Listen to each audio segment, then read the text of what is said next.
ลายทายนี่จุนซอมนี่ตุนี่ซิมดิงมาเตวเลียนกุกแนวซอมนี่งาซอมทุมลีวานาแรงภาษาเตงไงสุนดิอุนอามาวเตนขายตุโลอันจงละโลซาลสุงะจงขอลโลนะปีอินวานตุงะอมนะปาอุนตัวเตอเนกดิงูตัมซัมสักโลฮีมาเตวเลียนกุกแนวซอมนี่กุกปัสยานินกาวเตหงปวงโมกาวขดมูเลอาปะปาโทดิจีอินกตนูหงองเลลาฮีฮิกาวเตเป็นขอขาลกิปัจจังอิน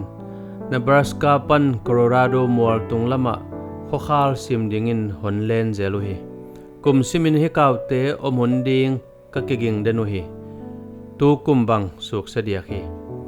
mi hingte adingin imai tang khonga hongom chiangin nongkai isa a pasate adingin a hi le kaute pen poi kham na hi thukan na khat kabol chiangin phial phia pasate ading in hi kaute pen anlim chi khat chi e ading in anong kai hangin wasate ading in mana bang a hi jesu hun lain tua bangin kaw hun alang hiam chi ka thei ke hi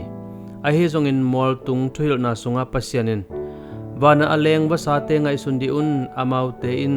khai tu lo an jong la lo sal sunga jong khol lo na pi in ban tunga omna paun to te anek dingu ta sam sak lo hi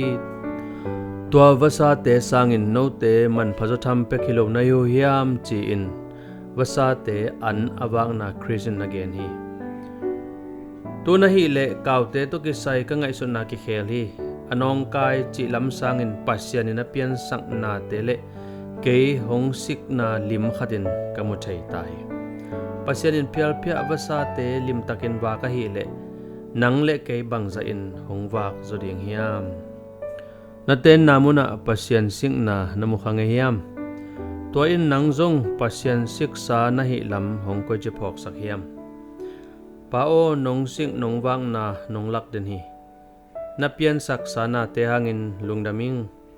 na khut suak te kamu thei nang le na hoi na kapok thei na ding hong hu in amen